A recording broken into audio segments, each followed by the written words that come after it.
किसी भी देवी देवता के चरणों में सिर झुकाए उस व्यक्ति को कभी भी देवता स्वीकार नहीं करते जो अपने माँ बाप के दिल को दुखाते हैं।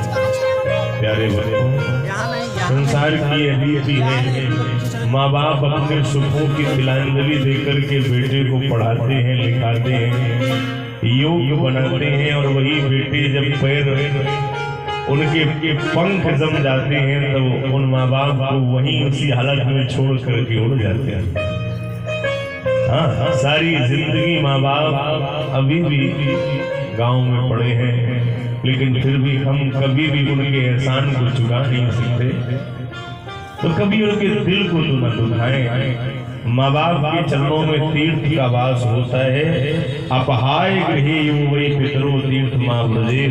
भले ही आप पूरे वैकुंठ के तीर्थों को घुमाएं, लेकिन माँ बाप को अगर स्वयं आपने तीर्थ नहीं करवाए, माँ बाप के लिए भगवान की कथा नहीं अपने द्वार पर करवाई, तो आपके जीवन की सारी कमाई बेकार है। इसलिए जब माँ बाप बूढ़े हो जाए, मैं तो हमेशा एक बात कहता हूँ कि जब आप बच्चे थे तो आपकी उंगली पकड़ करके मैया आपको स्कूल ले जाती थी। आज भी बहुत सी माताएं अपने बच्चों को उंगली पकड़कर कहाँ ले जाती हैं? पाठशाला के द्वार पर छोड़कर आती हैं, स्कूल में नहीं आती है। आपको याद होगा जब आप बहुत छोटे थे तब आपको आपके पिताजी या माताजी आपको स्कूल तक छोड़ के आते थे। तो ईमानदारी से बताना, जिस पिता ने कंधे में बिठाकर आपको स्कूल पहुंचाया था विद्या पढ़ने के लिए कि हमारा बेटा राजकुमार बने, योग बने, होशियार बने, ब्रिलियंट बने, प्रेसिडेंट बने, तो जो पिता कंधे में बिठाकर आपको स्कूल ले गया, जो उंगली पकड़कर माँ आपको विद्यालय तक ले गई, आपका फर्ज बनता है कि नहीं बनता? जब वो बूढ़े हो जाएं तो उनकी उंगली पकड़कर, उनका बेट पकड़कर भगवान के मंदिर तक आप ले जाओ, भगवान की कथा पंडाल तक ले जाओ। वो फर्ज बनता है कि नहीं बनता?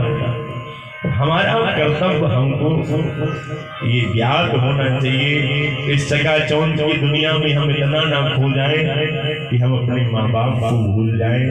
गणेश जी कहते हैं, अपहाय गृहे यो वै पितरो तीर्थ माँ ब्रजे तस्य पापम तथा प्रोक्तम हनने यातयोर यथा। जो माता पिता को छोड़ करके तीर्थ स्थान या अन्यत्र उनको छोड़ करके चले जाते हैं, उनको माता पिता की हत्या का पाप लगता है। माता पिता के चरण कमलों में ही महान तीर्थों का वास होता है। माता पिता की सेवा से बढ़कर के संसार में कोई दूसरी सेवा नहीं है। जब तक माँ बाप जीवित हैं तब तक किसी तीर्थ में जाने की आवश्यकता नहीं है। भगवान शंकर, माता पार्वती